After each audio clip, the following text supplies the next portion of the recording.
The dark web is constantly discussed throughout the internet nowadays. These deep parts of the internet led for many bizarre stories and rumors to be spread across. With so many people accessing it every day, it seems that the darkest parts of the internet are no longer dark. But how deep does it go? What is the internet hiding from us? Is there anything hiding beneath, or have we explored everything there is to be explored? No, we're not even close. In fact, we haven't even scratched the surface. There's a whole different system down beneath that we must unravel. Well, a major bust on the dark web. Now at 10, the dark web is the playground. The site's illicit revenue had been skyrocketing. Dangerous new tactic emerging on the dark web. Use these different types of routers, these different communication tools. And narcotics charges against a 30-year-old East Texas man allegedly used the so-called dark web. Users to remain anonymous. The criminals are nervous. Economic cost of cybercrime globally is growing every year. Hackers are very good at what they do. Yes, You can easily hire a hacker to ruin someone's life. you certainly can. As the core of the onion. Hello everyone, my name is Achilles and welcome to the channel. Today I will be discussing with you guys the different type of layers that there are to be found on the dark web. Now I don't want to waste any of your guys' time or anything like that, but if you guys do enjoy these types of videos, consider subscribing because I literally post content like this every single week. But with that out of the way, my name is Achilles and I hope you guys enjoy the video. Before we dive into the deepest layers of the web, we first need to start at the very beginning, a layer that all of you guys are very comfortable with. So let's start at the top, which is the surface web. The surface web is easily explainable. It's the side of the web that is publicly accessible to the general public.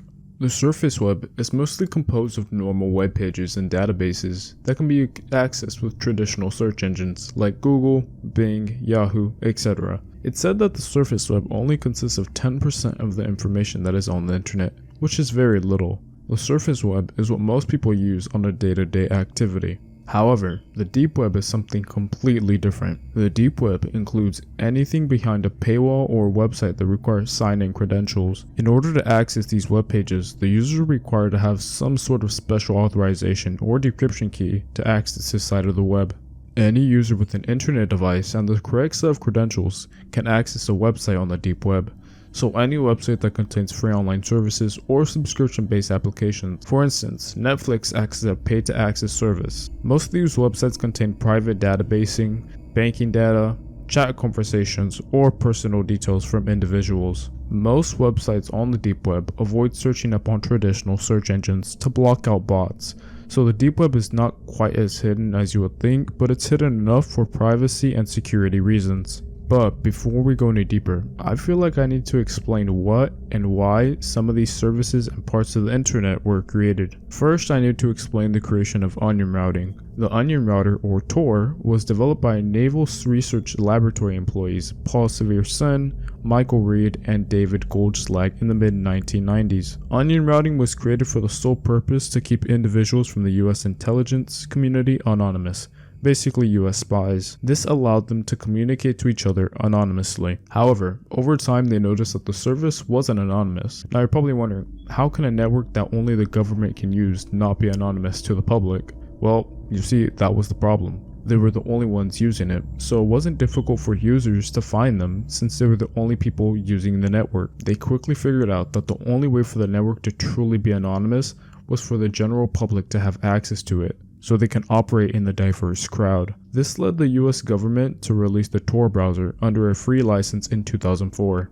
And now, that leads us into the dark web. Now, the terms deep web and dark web are sometimes used interchangeably, but they aren't the same. You see, while I was doing research for this video, I found that the two terms are used differently throughout the internet. So, for the sake of this video, we will say that the dark web is deeper than the deep web.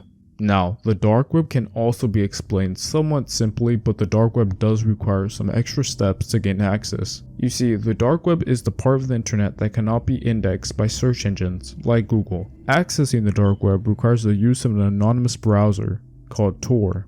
Tor is accessible to anyone. and what the Tor browser does is it routes your web page requests through a series of proxy servers operated by thousands of users around the globe, rendering your IP address untraceable and recognizable. In this part of the internet, you can access underground websites, but not to mention, you can also access your normal day-to-day websites like YouTube, Facebook, Reddit, and pretty much any other. Many users, though, come to the dark web to access many of the web pages that are blocked by the popular traditional search engines. Most of the websites that are granted access in the dark web include a various number of criminal activities, such as drug selling, weapon purchases, counterfeit money, forged documents, hitmans, and many other services. This level is quite accessible to anyone, but it just requires a proxy/VPN or a Tor hidden service, but I recommend using some more protection hidden services to hide your identity.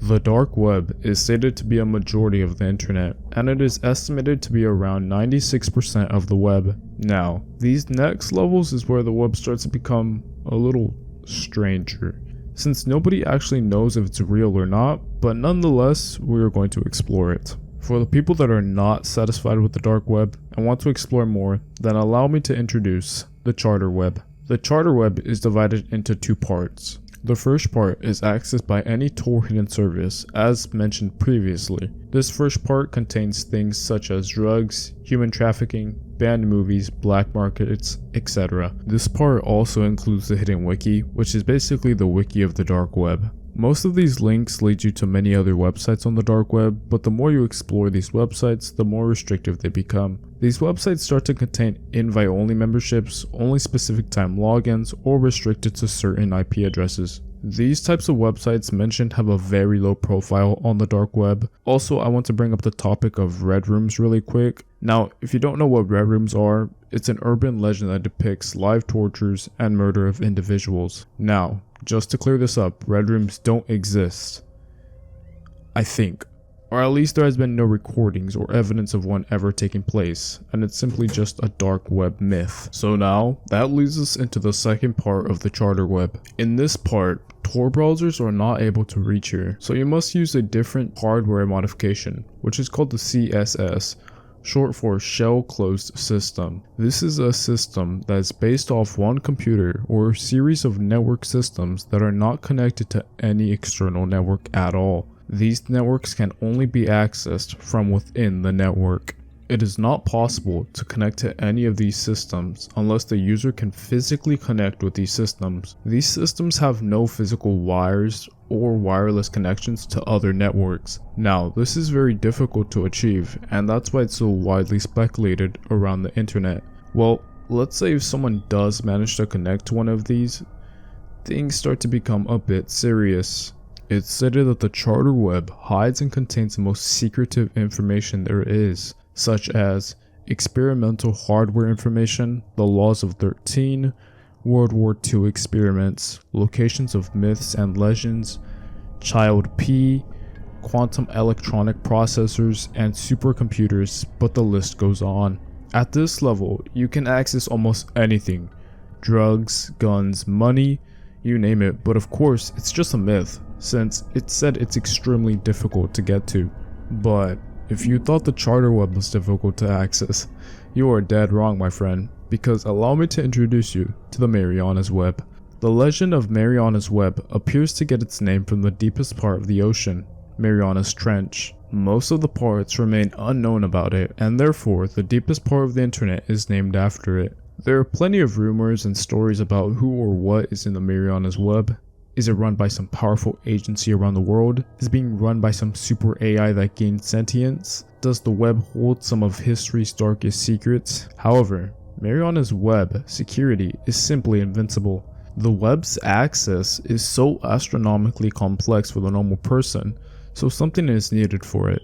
First, the user attempting to gain access must be very familiar with the polymeric fallacial derivation, a long algorithm required to gain access to the network. Second, the only way to calculate the algorithm is for the user to use a quantum computer that must function the algorithm perfectly. Not too complicated, right?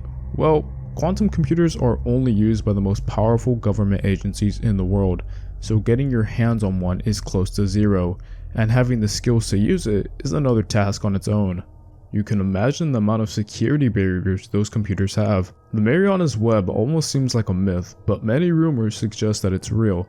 Now, one cannot completely deny the rumors, however no one has truly witnessed it either. Now, from this way forward, the only way to gain access to the next webs is with quantum computing that requires the computer to decrypt insane algorithms. So let us move on to the Mediator.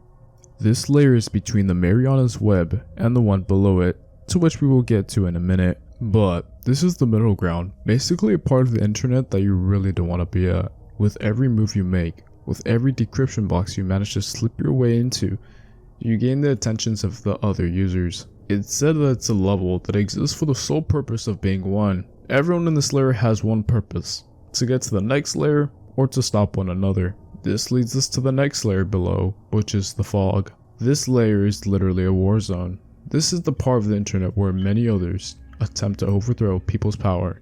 There are numerous of traps, viruses, and such others. The whole thing is filled up with infinite codes trying to ruin people's attempts of progressing. Whoever has reached this level is trying to do one of two things: either reach the final level themselves, or to stop others from reaching it. Which leads us to the bottom of the web. The Primarch System. The Primarch System is the system that controls the entirety of the internet, and is currently impossible to enter. The Primarch System is impossible for even any quantum computer to gain direct access to, including the fact that everyone is trying to gain access to it at the same time. There are too many users engaging with one another. The system was discovered in the early 2000s, and it's unresponsive, but it sends out unaltered commands to the entire network. It's thought that the system is being blocked by a level 17 quantum level function law, which is impossible for any known computer to break. The Primarch System is the thing controlling the internet at the time. No government, no organization has control of it. Nobody even knows what it is.